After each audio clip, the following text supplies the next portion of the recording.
to my studio. Today we're going to talk about the Mod Podge Dimensional Magic, and don't get stuck on just the Mod Podge.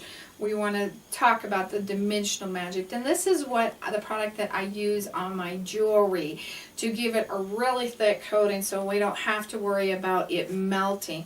I use this on my jewelry, like I was saying, and there's a couple of ways I do it, depending on if a gourd's really flat and straight or if it's got a lot of curves in it, and we know that it's going to kind of drip and run down. So if that is the case, this is also a brush by Mod Podge, and we both have both of these currently in stock at miriamjoy.com, so you can get them off of there.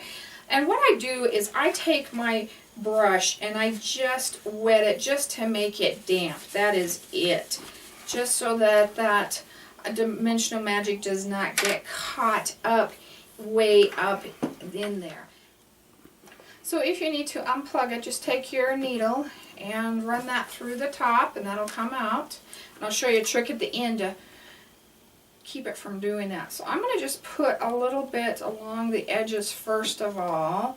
And I'm going to take this brush and I'm going to get the edges just really, really light. You're not really spreading it a whole lot with this. And then we're going to come back and we're going to put more on.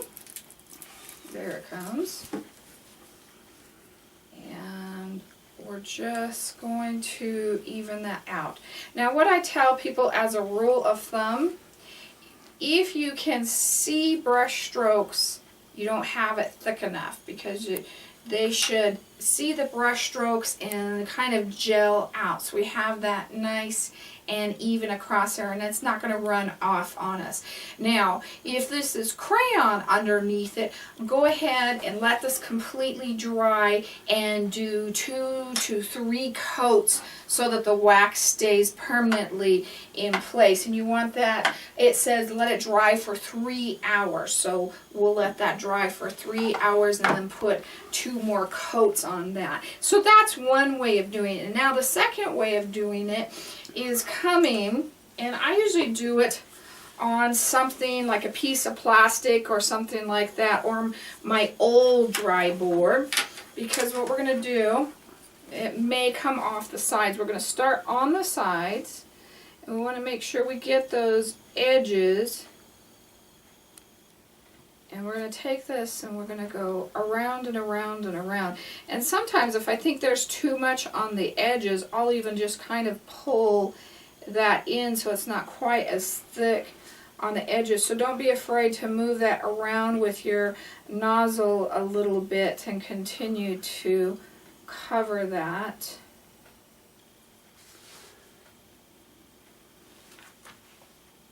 And then just go ahead and get that nice coat. Just go around and around. And one of the ways you can look, if you've got it all covered, is if you look straight across and don't touch it, because if you touch it on the sides, it's going to run off. If you look straight across, you can see any holes you might have. Now, you can leave that as long as you're sure it's not going to drip. But I do have a little trick, and you have to be really careful when you do this. And we'll ask our cameraman to really zoom in. If you're worried about it running off, what you can do is take your embossing tool or your heat gun and start to warm that up just a little bit.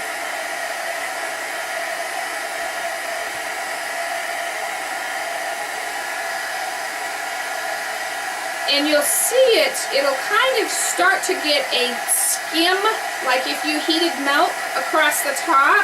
You'll see these ridges kind of appear, and that's when you know you want to stop.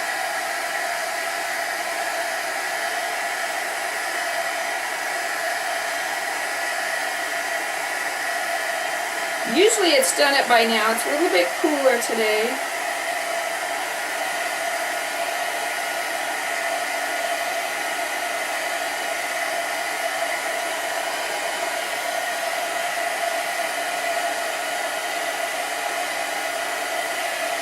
I think I'm going to get it to do it today. There, it's starting to do it just a tad.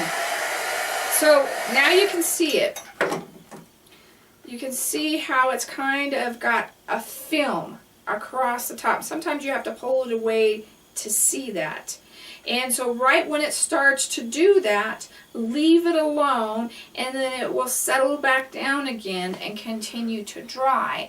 And we got a nice close-up of that so that you saw how that kind of looks. And now you can see that it's already starting to come undone and settle down. But what that's doing is that is really kind of holding that in place so that it's not going to run on you, and you can go ahead and continue to let that dry. Now this one, with a nice thick coat like that, you may only need one coat. If you had any dots of crayon that were higher, then you may need a second coat, but that should cover it nice and hard as well. And think about other things that you can use this on. This isn't just for gourds, so don't get stuck doing that. If you're using any of the paper jewelry or different things like that, then go ahead and use that on that. Now when I'm done, I squeeze that and blow that clear so that it won't be clogged next time, or also you can come in with your pen and push that clear as well, so it shouldn't clog up on you when you use it the next time. But if you want any of our Mod Podge or the Mod Podge brush, you can jump over to our website at miriamjoy.com and find those products there.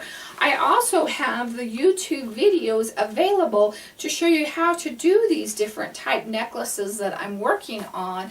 So there's a YouTube link, so check those out on the YouTube site. And then, like this one is zebra, just type in zebra necklace or zebra jewelry and it'll take you right to that video.